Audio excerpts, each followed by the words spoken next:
കേരളം കണ്ട ഏറ്റവും വലിയ പ്രകൃതി ദുരന്തങ്ങളിൽ ഒന്നായിരുന്നു വയനാട്ടിലെ മുണ്ടക്കൈ ചൂരൽമല ഉരുൾപൊട്ടൽ. നൂറുകണക്കിന് മനുഷ്യജീവനുകൾ മണ്ണിനടിയിലായപ്പോൾ രാഷ്ട്രീയം മറന്ന് കേരളം ഒന്നാകെ കൈകോർത്തു. എന്നാൽ ദുരന്തം നടന്ന് മാസങ്ങൾ പിന്നിടുമ്പോഴും അതിജീവിക്കാൻ ശ്രമിക്കുന്ന വയനാട്ടിലെ ജനങ്ങളെ കേന്ദ്ര സംസ്ഥാന സർക്കാരുകൾ ഒരുപോലെ വഞ്ചിക്കുകയാണ്.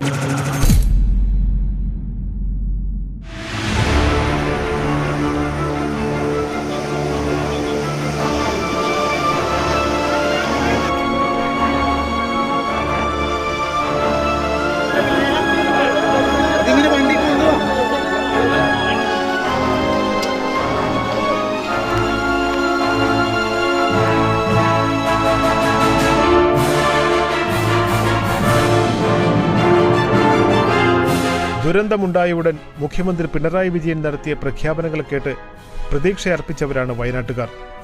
ലോകത്തിന് മാതൃകയാകുന്ന ടൗൺഷിപ്പ്, വേഗത്തിലുള്ള പുനരധിവാസം എന്നിവയൊക്കെ വെറും ജലരേഖകളായി മാറി.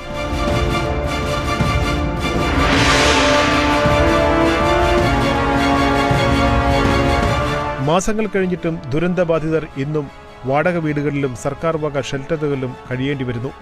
വാഗ്ദാനം ചെയ്ത ധനസഹായം പലർക്കും കൃത്യമായി ലഭിക്കുന്നില്ല. കിടപ്പാടം നഷ്ടപ്പെട്ടവർക്ക് സുരക്ഷിതമായ ഭൂമി കണ്ടെത്തുന്നതിലും വീടുകൾ നിർമ്മിച്ചു നൽകുന്നതിലും സംസ്ഥാന സർക്കാരിന് ഗുരുതരമായ വീഴ്ച സംഭവിച്ചു. വയനാടിനായി പിരിച്ച കോടികൾ എവിടെയെന്ന് സർക്കാർ ഇനിയും വ്യക്തമാക്കിയിട്ടില്ല. അയഥാർത്ഥമായ കണക്കുകൾ കേന്ദ്രത്തിന് നൽകി കേരളത്തെ നാണം കെടുത്തുകയും ചെയ്തു. ഇപ്പോൾ തെരഞ്ഞെടുപ്പ് അടുത്തപ്പോൾ ടൗൺഷിപ്പ് നിർമ്മാണം ഊരാളുങ്കൽ സൊസൈറ്റിയെ ഏൽപ്പിച്ചിട്ടുണ്ട്.